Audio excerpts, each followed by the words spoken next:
ناظرین گرامی، السلام علیکم ورحمۃ اللہ وبرکاتہ۔ میں ہوں آپ کا میزبان انصار عزیز ندوی، اور آپ اس وقت سیدھی بات ٹی وی چینل کے خصوصی پروگرام ذکر میرے حبیب کا صلی اللہ علیہ وسلم دیکھ رہے ہیں۔ ناظرین گرامی، الحمدللہ یہ ذکر میرے حبیب کا پروگرام کی 93ویں قسط ہے۔ گزشتہ ہفتے آپ نے دیکھا اور سنا تھا کہ کس طرح سورہ نور کے نزول نے حضرت عائشہ صدیقہ رضی اللہ تعالیٰ عنہا کو بہتان کی اس کربناک شکنجے سے باہر نکلنے میں مدد کی تھی۔ اب ہم یہاں سے آگے بڑھنے کی کوشش کرتے ہیں۔ ناظرین، جو لوگ اسلامی معاشرے کے دو شریف اور معزز شہریوں کے متعلق اپنے آنکھوں سے کوئی بات دیکھے محض خیالی طور پر اور اندازے سے ایک بہتان کا چرچا کرتے پھر رہے ہیں، ان کا فرض یہ ہے کہ وہ ثبوت اور شہادت لائیں، ورنہ قانون کے مطابق وہ خود جھوٹے اور مجرم ہیں۔ سورہ نور مسلم معاشرے کے کمزور طبقے کی کمزوری کو نمایاں کرتی ہے اور کہتی ہے کہ ذرا غور تو کرو، اس وقت تم کیسی سختی کر رہے تھے کہ جب کہ تمہاری ایک زبان سے دوسری زبان اس جھوٹ کو لیتی جا رہی تھی اور تم اپنے منہ سے وہ کچھ کہے جا رہے تھے جس کے متعلق تمہیں کوئی علم نہیں تھا۔ تم نے اسے ایک معمولی بات سمجھا، حالانکہ اللہ کے نزدیک یہ بڑی بات ہے۔ کیوں نہ اسے سنتے ہی تم نے کہہ دیا کہ ہمیں ایسی بات زبان سے نکالنا زیب نہیں دیتا۔ اللہ سبحان ہے، یہ تو ایک بہتان عظیم ہے۔ یہ کسی بھی سوسائٹی اور کسی بھی جماعتی سسٹم کی، خصوصاً جب کہ وہ دنیا بھر کے اخلاقی اصلاح کے لیے قائم ہوا ہو اور جس کے زیر اثر ایک تمدن اور نظام سیاست کے قیام کی دعوت دی جا رہی ہو، بڑی بھاری کمزوری ہوگی کہ اس میں بے سروپا اور بیہودہ اور غیر ذمہ دارانہ باتوں کا آسانی سے چلن ہو جائے۔ کان جو کچھ سنیں اسے دل میں بٹھا لیں اور دل زبانوں کے حوالے کر دیں اور زبانیں آگے پھیلاتی چلی جائیں۔ کوئی غور نہیں، کوئی جھجک نہ ہو، کسی پر جا کر یہ سلسلہ رکے بھی نہیں۔ جو جس شخص کے خلاف جیسے کچھ کلمات بھی کہتا جائے، چاہے وہ بالکل جھوٹ ہی کیوں نہ ہو،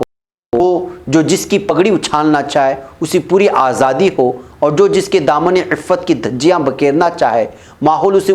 اسی موقع بھی بہم پہنچا دے جیسے کوئی ایک اچھا افکار و کردار کا ایک چمن ہو، مگر اس کا مالی فتنہ پرور ہو جو کانٹے بوتا رہے اور زبانوں کی کیاریاں کانٹے اگاتی رہیں۔ جس معاشرے میں سرور عالم صلی اللہ علیہ وسلم اور حضرت عائشہ صدیقہ رضی اللہ تعالی عنہا اور حضرت ابوبکر صدیق اور صفوان رضی اللہ تعالی عنہم اجمعین جیسی ہستیاں ایک منافق کے چھوڑے ہوئے شوشے سے محفوظ نہیں رہ سکتی، ایسے معاشرے میں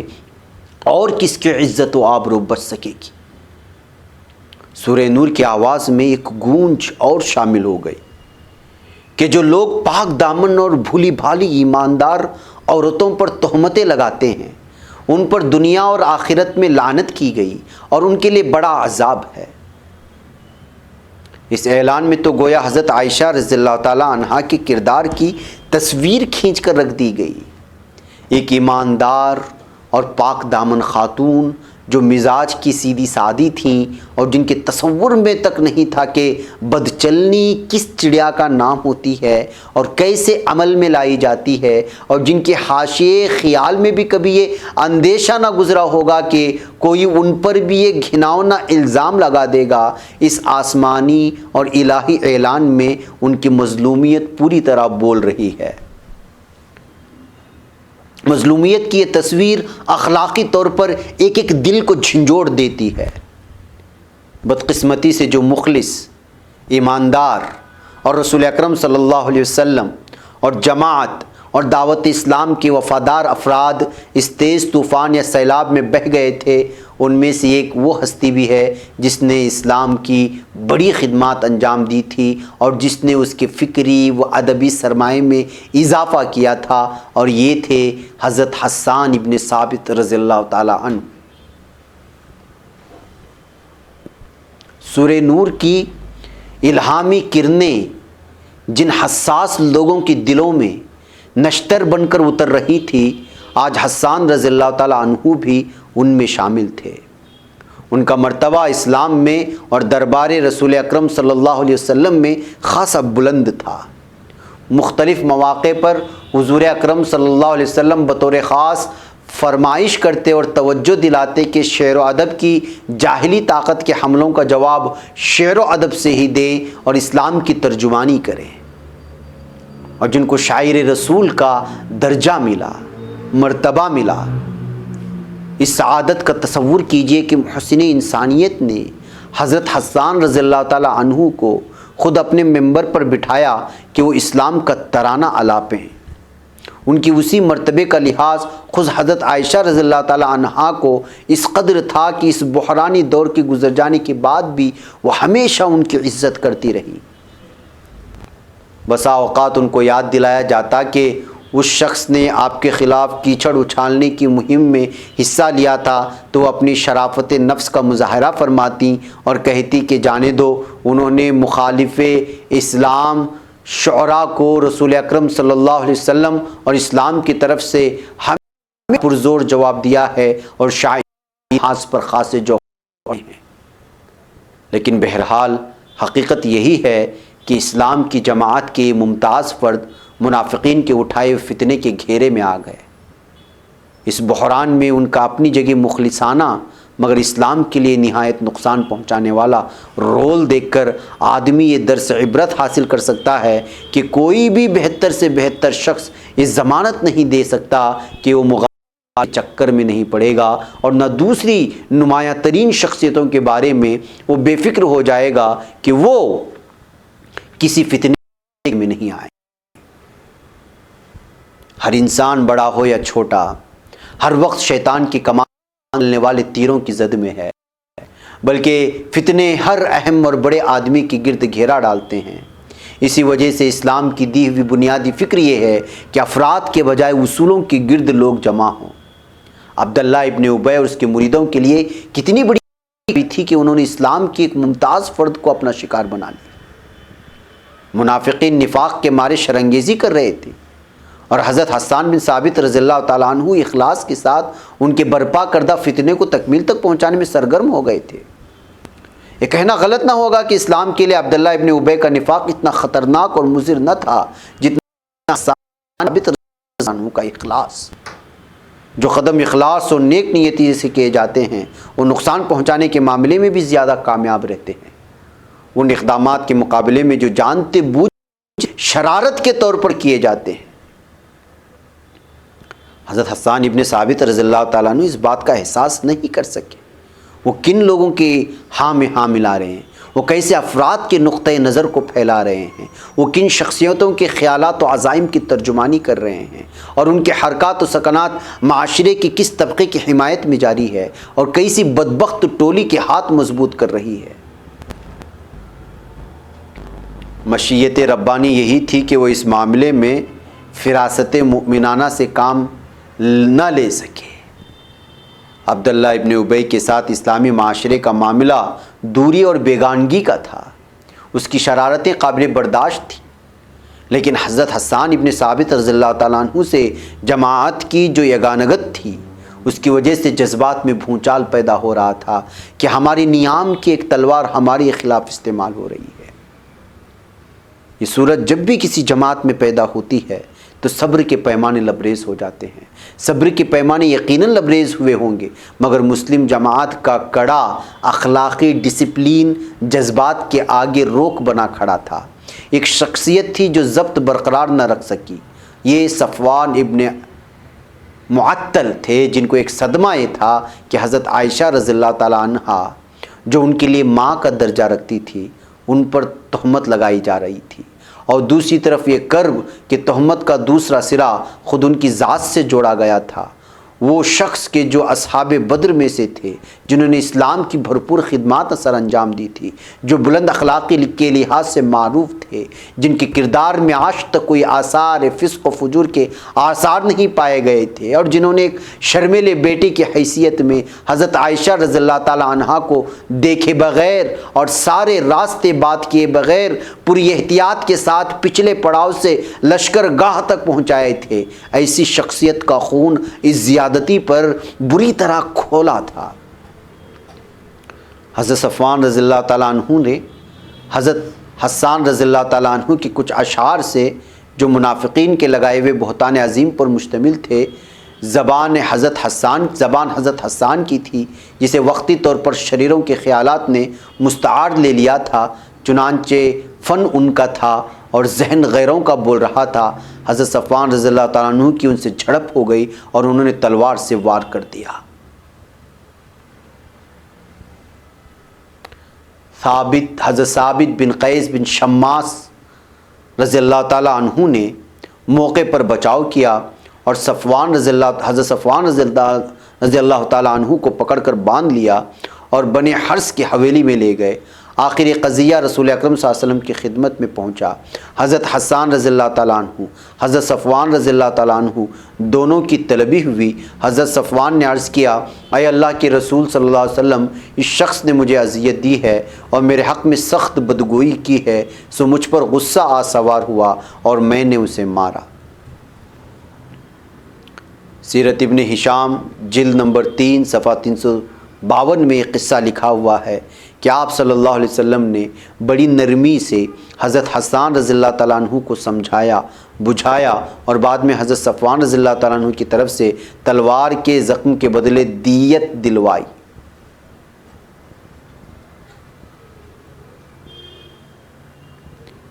حضرت صفوان رضی اللہ تعالیٰ عنہ کی غیرت فطری تھی، سو حضرت حسان بن ثابت رضی اللہ تعالیٰ عنہ نرم پڑ گئے اور اللہ نے ان کو اس خطرے سے بچا لیا کہ وہ کسی غلط جذبے کی رو میں آگے بہتے چلے جاتے اور اسلام کے لیے مزید موجب نقصان ہوتے۔ حضرت حسان رضی اللہ تعالیٰ عنہ کا یہ جذبہ ندامت آخر ایک قصیدے کی صورت میں امڑ پڑا، جس میں شیر کے پانی سے انہوں نے اپنے ہی لگائے ہوئے دھبے کو حضرت عائشہ رضی اللہ تعالیٰ عنہ کے پاک دامن سے دھونے کی کوشش کی۔ کیا خوب فرمایا! اشعار عربی میں ہیں جن کا خلاصہ کچھ اس طرح سے ہے، وہ ایک عفت مآب خاتون ہیں، پردہ نشیں، ہر شک و شبے سے بالاتر، وہ اس سے پاک ہیں کہ بھولی بھالی عورتوں کی عزت و ناموس سے تعرض کریں، وہ شائستہ اطوار ہیں، خدا نے ان کو مزاج کے لحاظ سے نکھارا اور نتھارا ہے اور ان کو گناہوں اور باطل سے پاک کیا ہے۔ وہ جو کچھ کہ اب تک کہا جا چکا ہے وہ موصوفہ پر چسپاں ہونے والا ہرگز نہیں ہے، وہ تو ایک ایسے شخص کی کہی ہوئی بات تھی جس نے میرے سامنے نمک مرچ لگا کر اور جھوٹ گڑھ کر چغل خوری کی تھی۔ سیرت ابن ہشام کی جلد نمبر 353 صفحہ نمبر 353 اور 354 میں جا کر کے آپ دیکھ سکتے ہیں۔ حضرت گرامی، پھر سورہ نور نے ایک معاشرتی حقیقت کو اصولی استدلال کے طور پر مسلم جماعت کے سامنے کھول کر رکھا ہے کہ خبیث عورتیں خبیث مردوں کے لیے ہیں اور خبیث مرد خبیث عورتوں کے لیے، پاکیزہ عورتیں پاکیزہ مردوں کے لیے ہیں اور پاکیزہ مرد پاکیزہ عورتوں کے لیے۔ ان کا دامن پاک ہے ان باتوں سے جو گھڑنے والے گھڑتے ہیں۔ ناظرین گرامی، ہم بھی اکثر دیکھتے ہیں کہ ہماری سوسائٹی میں اس دیواج کے لیے یوں بھی ذہنی و اخلاقی لحاظ سے جوڑا تلاش کیا جاتا ہے اور نفسیاتی طور پر بھی اسی مرد یا عورت پر نگاہ ٹکتی ہے جس میں یعنی کہ صنف مخالف میں خود اپنا کردار نظر آتا ہو۔ خاص طور سے کسی اصول یا کسی مقصد کو لے کر جو لوگ ساری زندگی اپنے اصول اور مقصد کے لیے لگا دیتے ہیں، ایسے لوگ اپنی شادی شدہ زندگی کے لیے بھی ایسا ہی رفیق تلاش کرتے ہیں جو ان کی زندگی کے مشن اور مقصد میں مددگار اور فائدہ مند ثابت ہوتا ہو۔ پھر عالمگیر پیمانے پر آزمائی گئی اس سچائی کو کیسے نظر انداز کیا جا سکتا ہے کہ کسی شادی شدہ جوڑے میں نبھاؤ اور صلح و سازگاری تبھی ہوتی ہے کہ جب دل اور خیالات میں تال میل پیدا ہو جائے اور ذہن و کردار میں یکسانی ہو، ورنہ میاں بیوی کی زندگی ایک دوسرے میں ٹکراؤ کی کیفیت میں گزر جاتی ہے۔ سورہ نور بہتان ترازی کرنے والوں کو دعوت فکر دیتی ہے کہ تم نے یہ نہیں دیکھا کہ جس پر تم نے بہتان لگایا کیا وہ خاتون رسول اکرم صلی اللہ علیہ وسلم کا انتخاب نہیں تھی؟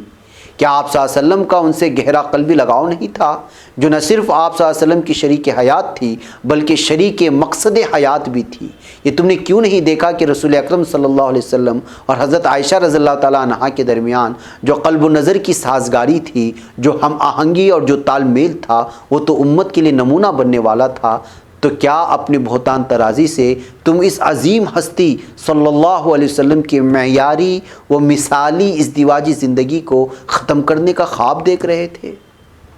اے ظالم